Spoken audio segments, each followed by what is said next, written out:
Author's House.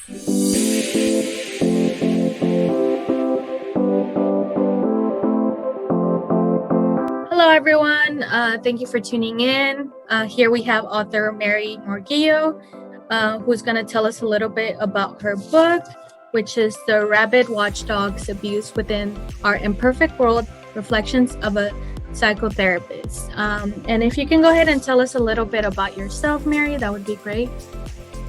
Okay, well, I was in private practice for many years, going on 30 years, and I enjoyed doing my work very, very much. I had started out as a young mother when I went to college for the first time and went into education first.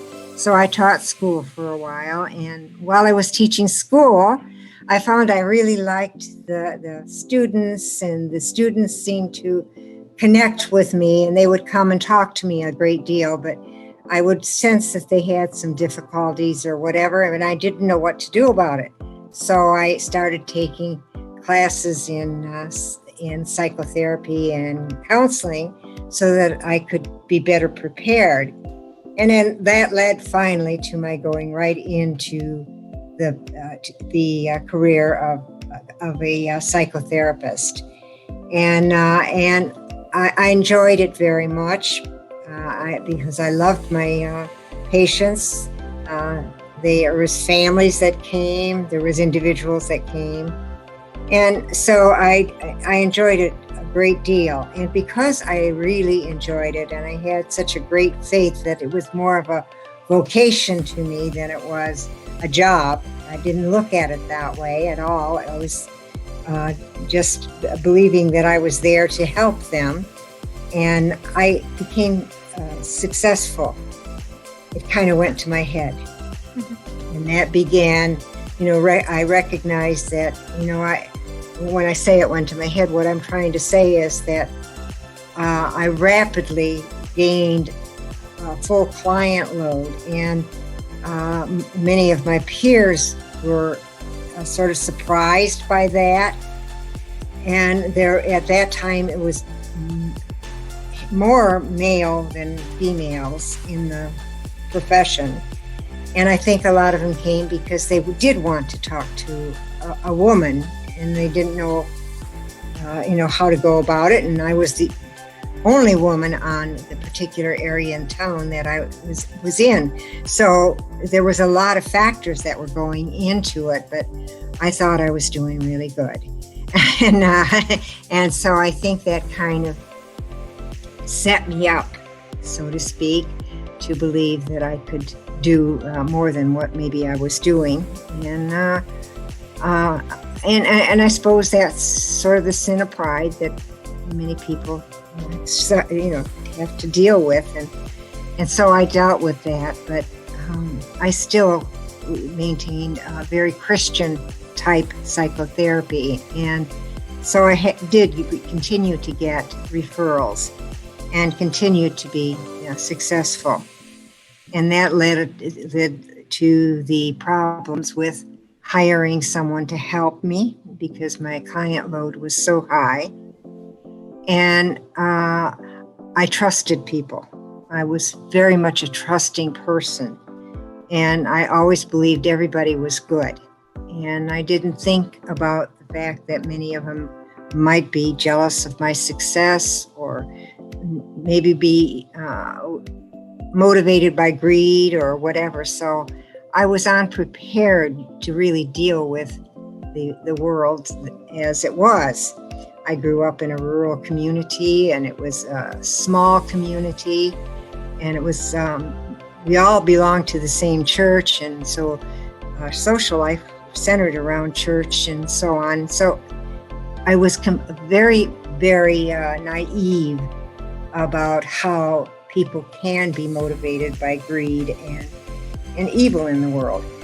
But nonetheless, I just seemed like I was connecting with patients, and they were getting better, and they were doing things, and then they would refer their friends and so on. So that pretty much led me into the time when there was a problem in my private practice that I write about in the book. It's always great to hear a little background about the author. Makes you feel more connected to the book. Now, can you tell us a little bit about your book, kind of an overview of it? Yeah, as I said, I wanted to help people. That was the thing that was motivating me. And when I hired in some people to help me, unfortunately, I hired in people who were out to get as much as they could. They were motivated more by greed than they were by helping people. Not all of them. Ended up being 4 people that were really involved in trying to undermine my practice and take from me whatever they could. But there was also going on in the 1980s, which is when this is happening, it was a time when the Medicare and Medicaid entities were trying to capture the market. And they were trying to do so in a way that was not healthy. They just wanted to get rid of anybody who was successful, and that's the only way I can put it. There was some who were in the office of it, and they wanted to get money in order to continue their ability to provide services. And so when they were trying to get money, they were doing it by going after the doctors who were providing services in order to get the doctors out of service. And so it was not a very kind way of doing things. And they became very abusive with the power. It was a governmental problem at that time. And there is still a part of this in our world today, where you give people authority and you give people power, and then that power turns into abuse as they wrongly use it. And I see that in the world today, and it's part of human nature. But at the same time, there are also good people in the world, and I prefer to believe in them than I do in the other. But it was a rather difficult time in the mental health arena, because people were starting to recognize that it was important to have good mental health.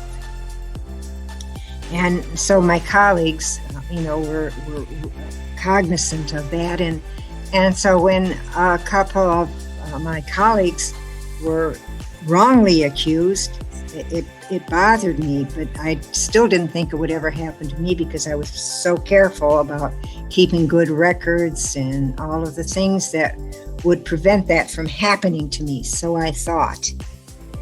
But one person that I had hired to really help me the most was also the one who hired some of the new employees.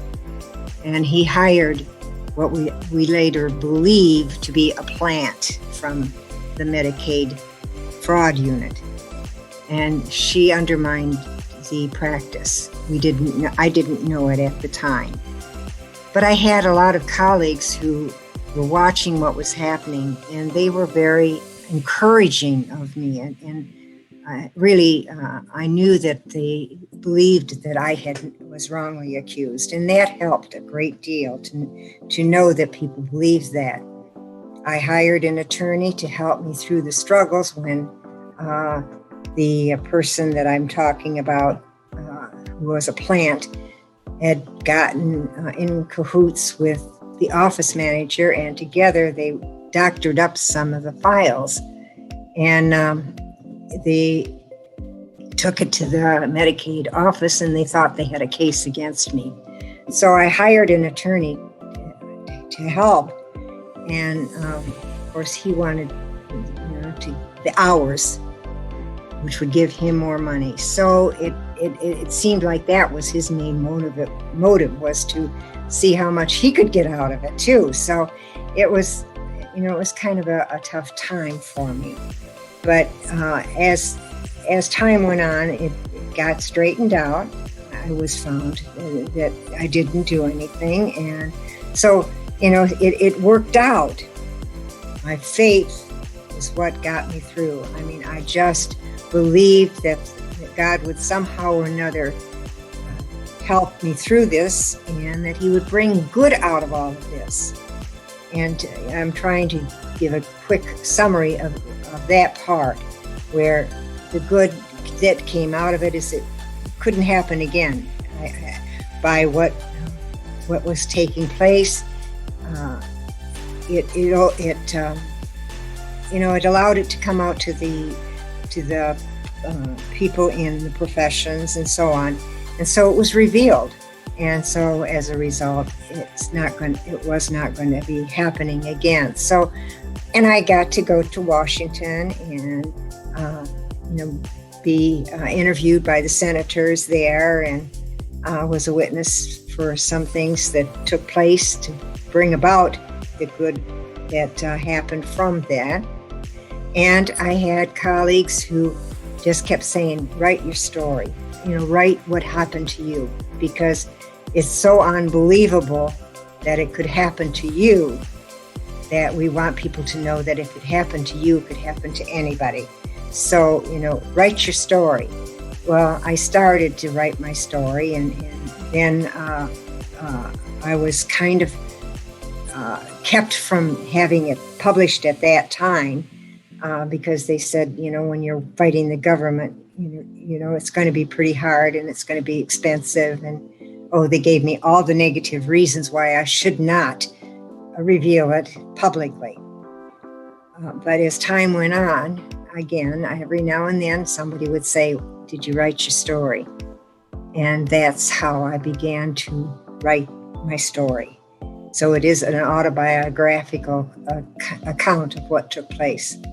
Yeah, I know sometimes it can be such a difficult topic to speak about, but you capture it so well, mental health and everything surrounding it. What's the main message that you wish your readers can get out of your book? That no matter how tough a situation you have been placed in, if you have faith in yourself and faith that the Lord will help you through it and that he'll be by your side, it will be okay. I want them to come away from that recognizing that your faith can make all the difference in the world, and as it did for me. So by reading my story and seeing the prayers and so on that kept me afloat, I am hoping they will come about or be inspired to have a greater faith themselves. That's such a great message. Are there examples from your life that you incorporate in your book that were kind of hard to write about and speaking out about? Oh, yes. I mean, I was an autobiographical account of what was happening, and I revealed everything that I could that would be a part of it. And yes, it was very difficult, especially the death of my husband, who had been sick, and he was by my side, and he worked so hard to help me prove my innocence, but it took his life, and that was very difficult to write about. And there were other accounts of things that had happened to me in my life that I write about in the book. That's I'm sorry to hear that, but it's so amazing that you were able to put out this amazing book, and now people can read it and learn from it. Learn so much from it. It's amazing. Now that we're through with the questions, we're going to go ahead and move on to telling where your readers can purchase your book. And what we'd like to also say about the book is that even though it was writing about what took place with the fraud unit, it can be applied to other difficulties that people might have if they're faced with something really difficult, like a death or whatever. There are, I hope, inspirational parts of the book that will be very beneficial to any reader.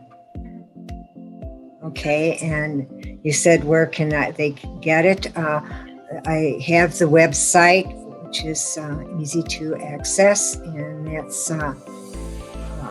author Mary Morgello at authorspress.com.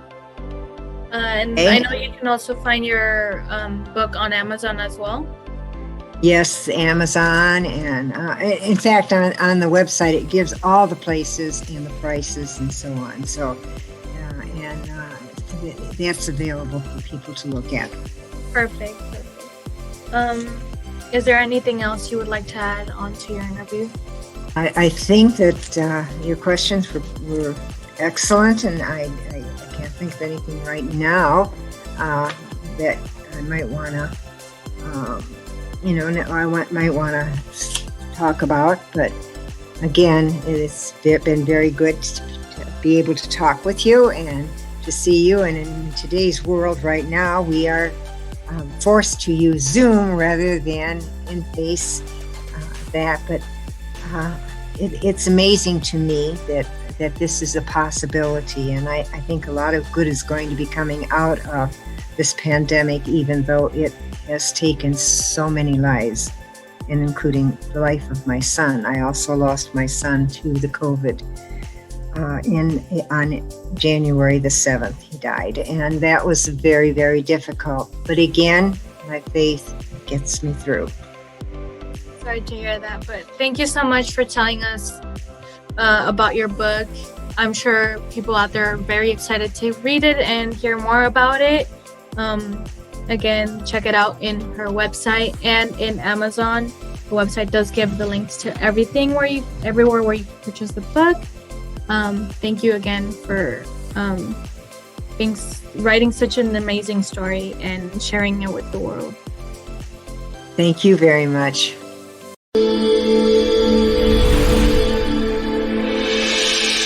Author's Press.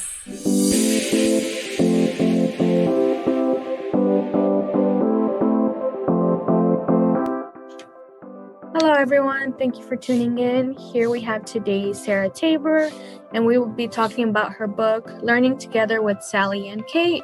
Now, Sarah, if you can tell us a little bit about yourself, that would be great.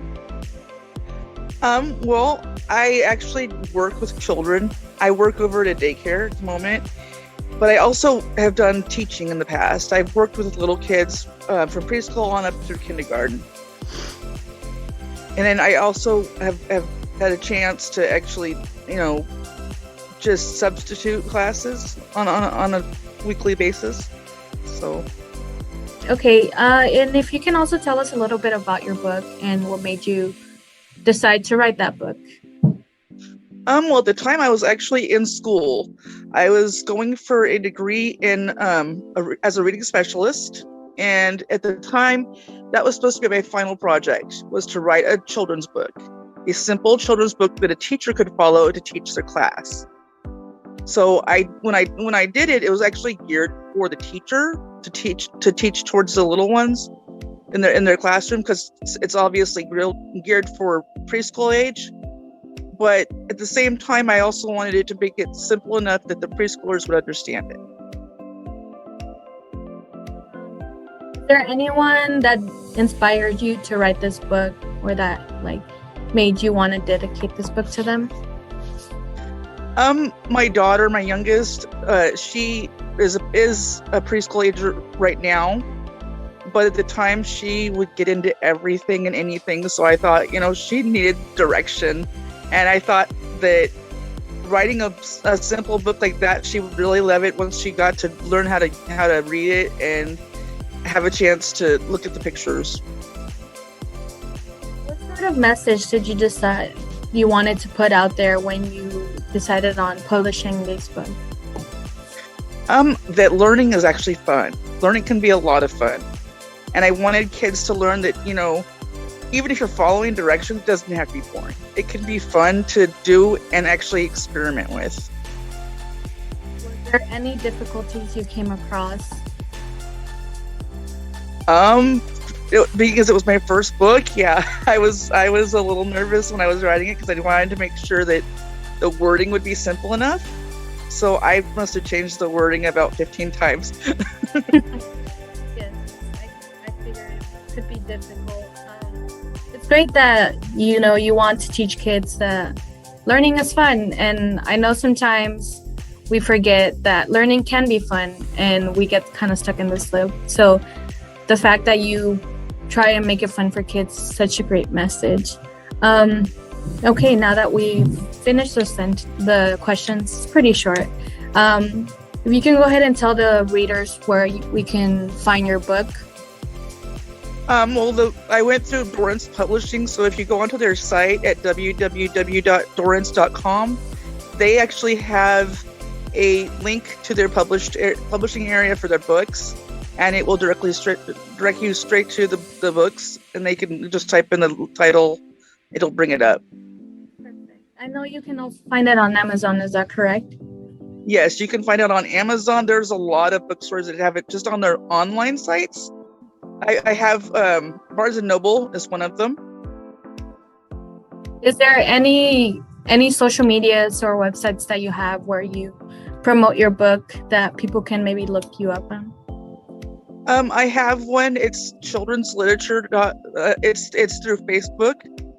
So if they just type in like children's lit, they'll probably find it because I have it directed on my site. Thank you for being here, and we appreciate you talking about your book.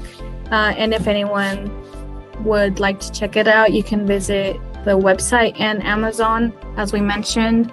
It was a pleasure having you here. Thank you so much for talking about your book.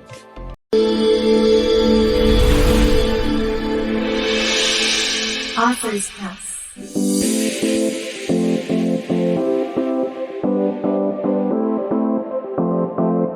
Hello, everyone. Thank you for tuning in. Today we have Grotesque Khalsa talking to us about his book, Rajni.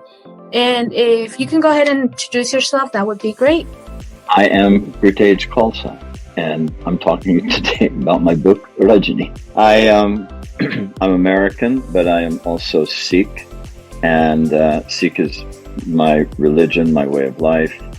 Sikhs are distinctive, easy to recognize with their beards and turbans.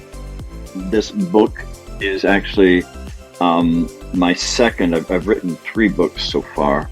The first is a book of poetry. The second is this book. And then I wrote a third book after Rajni.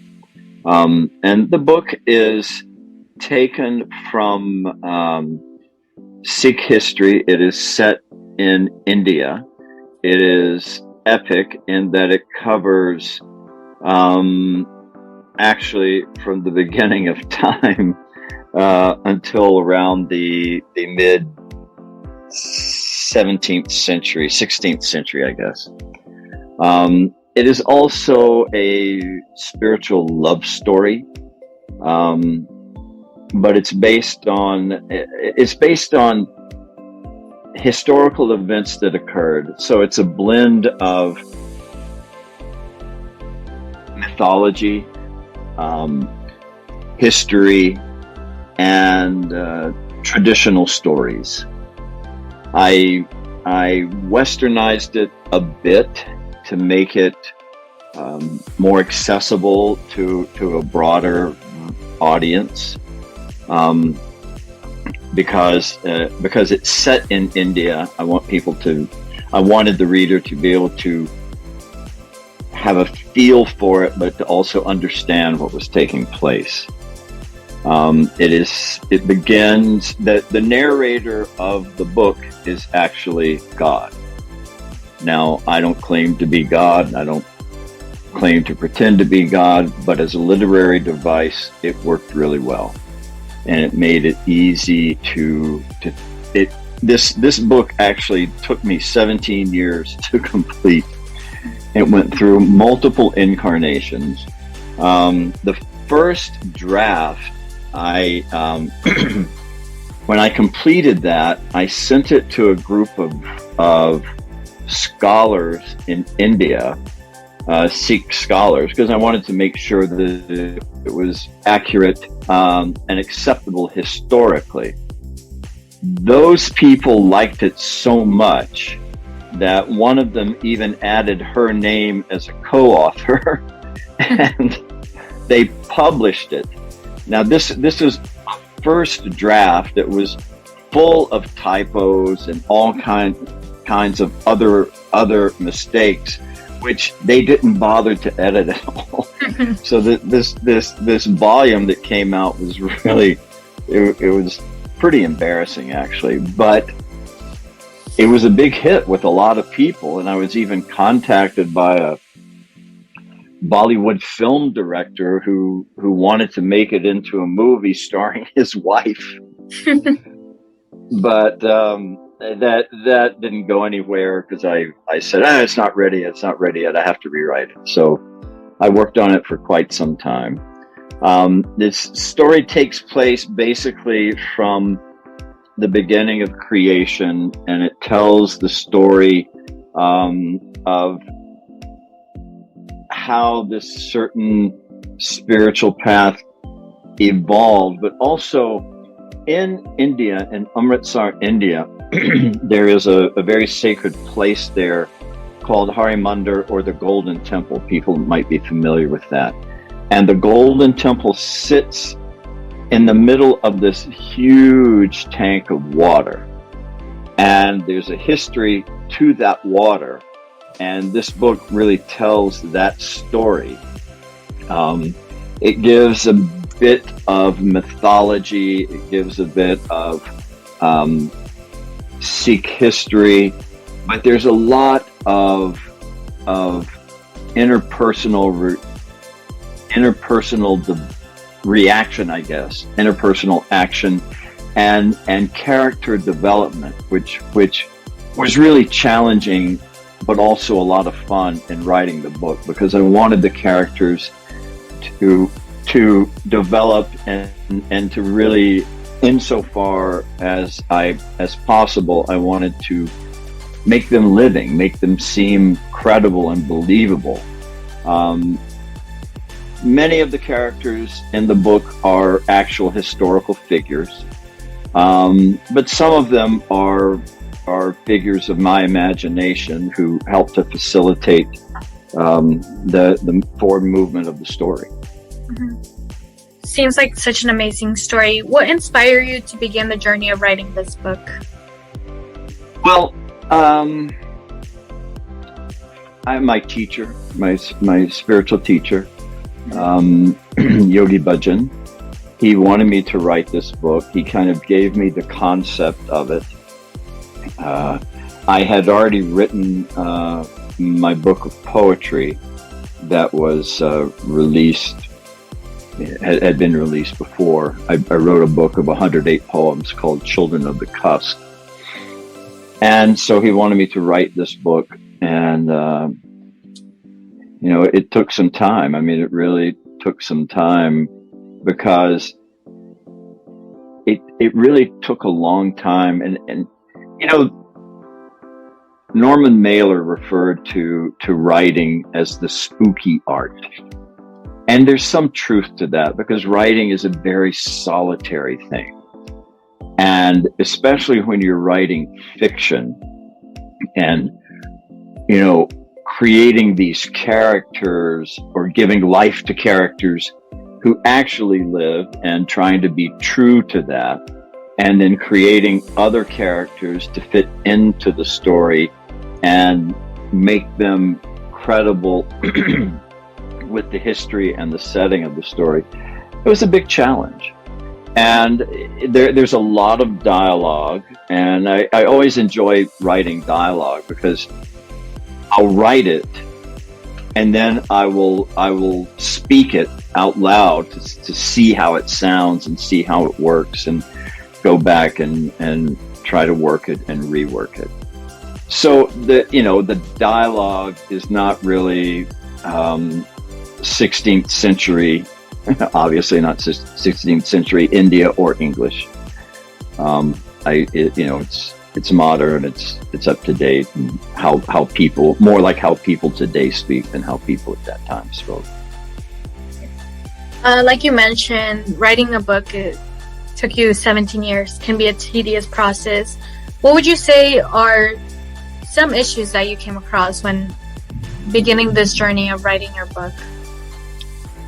Well, like when I did the first draft, and then it got published and everything, and it read like a children's book. It was just not, it was just a shell of a story. It did not have the kind of depth and the kind of character development, or the emotional impact that the final version has. And it took me a while. It went through multiple incarnations, like to get to the point where God, the creator, is narrating the story. Took a while. I mean, I went through different ways of telling this story, because it's a big story. It's an epic story, and it evolves and involves a number of characters who, some are mythological, some are historical, and someone who could narrate a story and give it cohesion over a period of several centuries, actually, in the time span of the book. I figured nobody else is going to be around that long except for God, so I tried to fit that into as the narrator. And I also put in a reasonable recourse to humor, I think. It is kind of an emotional story. I know many people have told me that when they read certain parts of it, it really made them cry. They really felt, what was going on deeply. And that's gratifying to get that kind of feedback. But I also added humor because I wanted to make it as real as possible and as human as possible. It seems like you really do want to connect with your readers. What sort of main message that you wish your readers would get from your book? Don't give up. Believe in you. Believe that you're protected. Believe that you're guided. Tune into that part of yourself. Be who you are. Trust in you and trust in, your vision for yourself. That's such an incredible message. And I feel like many people can actually benefit from reading such an incredible story. Now, you can tell your readers, where can they find your book if they do wish to purchase it?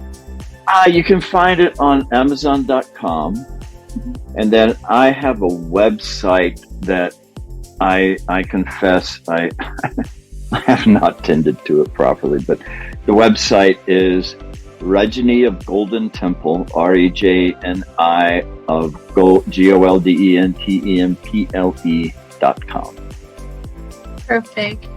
Now, you have, again, Grotesque Khalsa with his incredible story, and if you do wish to check it out, you can check out his website or on Amazon as well. Thank you so much for telling us about your book. It's such an interesting book, and I feel like so many people can benefit from it. Well, thank you. Thank you so much. All right.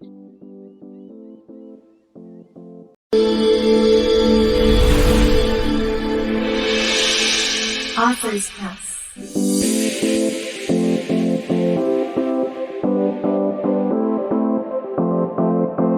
Hello, everyone. Here we have author Alice Will with her book, Survival, A Story of Friendship. Can you go ahead and introduce yourself and tell us a little bit about yourself? Well, my name is Alice. I grew up in Colombia. This is in Colombia, South America, actually in Bogota.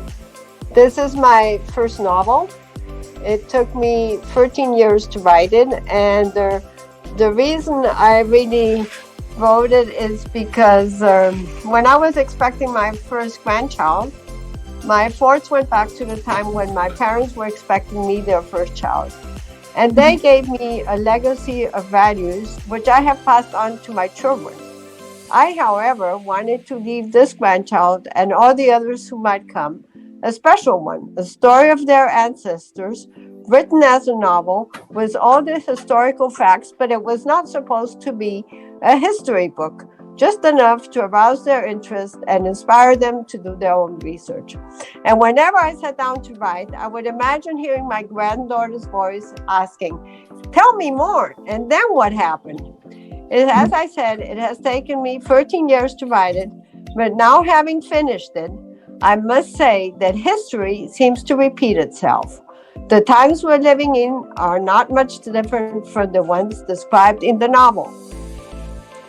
The message to my grandchildren, future generations, and to all those who read this is we must never forget the terrible things that happened to the Jews, to the Romas, and so on and so forth. And let us always remember that love, gratitude, compassion, generosity, and friendship transcend distances and all circumstances. Such a great message. Now, can you tell us a little bit about your book? Just a short summary for the people that are first hearing about this. Sure. The novel starts actually at the end of the First World War with the signing of the Treaty of Versailles.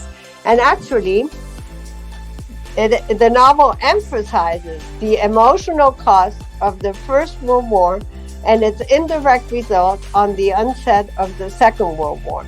It is a story of friendship between a Christian friend named Helmut and his Jewish friend named Freddie. And they live in Frankfurt, and they're separated because of the Nazi movement, and Freddie and his family have to move to France, seeking refuge. Then it's also the story of Freddie's friendship with George, whom he meets in school in Paris. It is also the story of Sigmund, that is Freddie's father, whose patriotic blindness impacted his and his family's life. Nellie was Freddie's sister, and she left Germany for Colombia before her parents sought refuge in France. And her mission would be to reunite the family in a peaceful and friendly country. That's, in a nutshell, the story of the novel. That's such a great story, and it's so great that you capture so many different perspectives in such an amazing book. What kind of led you to the journey of writing this book? Well, as I said, I started writing it 13 years ago, or maybe longer. It was just published in 2019 by Austin Macaulay. I have to add, it won the Pinnacle Achievement Award 2020 in the category of history, of which I am very proud. And I just started to write it not with the intention of publishing it, but just of telling the story. And some of my friends who read the manuscript encouraged me to finish writing it. And then, as I say, I self-published it, and then I got a contract from Austin Macaulay, and they are my publishers now. I might add here that they have published another book of mine that is called Kidnapped, that is based on my story because I was kidnapped in Colombia. And it's a memoir, and came out last year just in time for the pandemic. And it too has received the Pinnacle Achievement Award in the category of memoirs. That is, yeah, I did look up your other book, and it's so interesting as well, like your story and what happened to you. It must be really difficult about writing these sort of events. What would you say was like the hardest part about writing about a story of such tragic events? You mean kidnap, or are you referring to both of them? To your survival, a story of friendship. Well, I believe that actually I channeled the whole story. I knew the characters extremely well. As the more I wrote, the more acquainted, the better acquainted I became with them. And I don't think it is such a tragic story because it has love, it has war, it has friendship, it has empathy, it has love and compassion, and it has really a very happy ending to it because Sigmund passed away in Paris, but Freddie and his mother were able to escape the Nazis when they came into France, and they were able to settle in Colombia.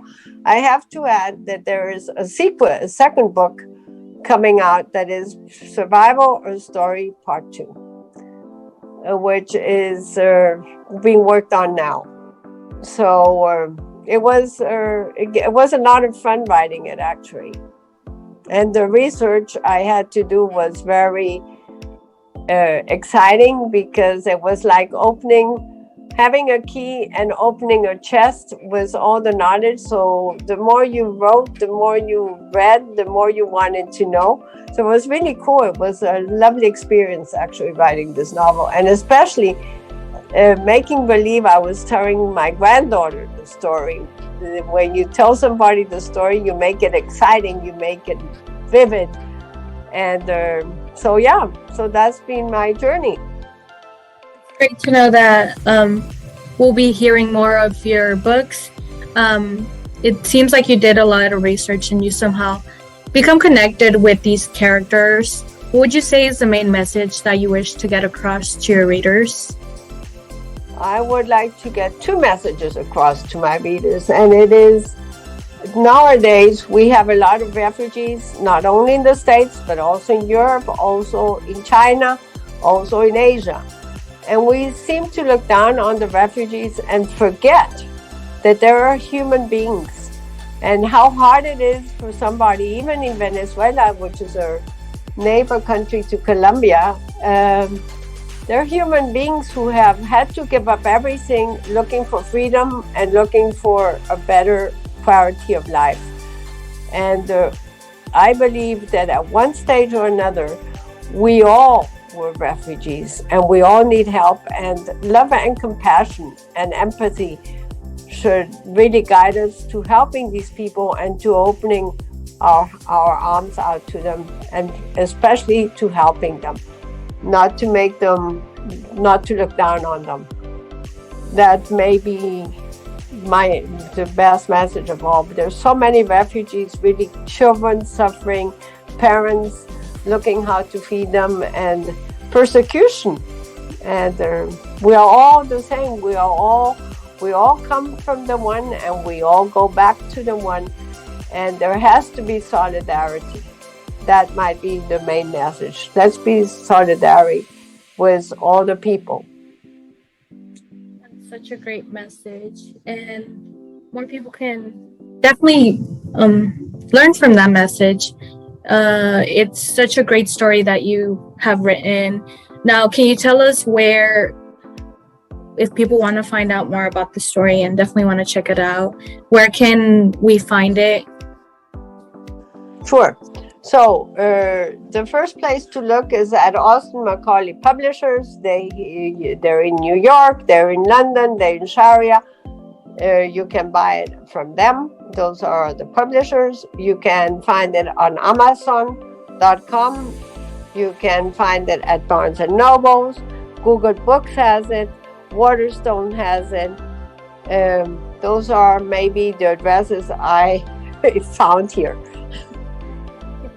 Now, do you have any websites or sort of social medias to get any updates for when you do come out with your new books, or if you have any sort of events? Do you have any websites or social media where you share your work?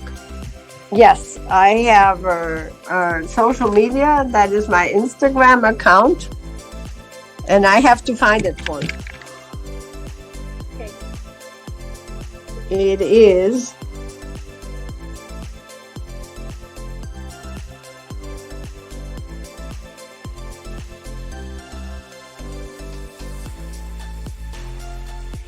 Melissa, I have to look for it. Can I email it to you? Yes, that is fine as well. Yeah, that might be easier but I'm not used to Instagram. So by the time I find it, I'll leave you sitting there. Yeah, no worries. Okay, well, that concludes the end of our interview.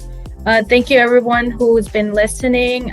Also, like we've spoken before, you can find the book in Amazon, in her publisher's, where her publisher's website is at. It was great interviewing you. It was such an interesting story that you have written. Thank you so much for taking the time out of your day for us to be able to interview you. Thank you so much, Melissa, for taking the time out to hear the story.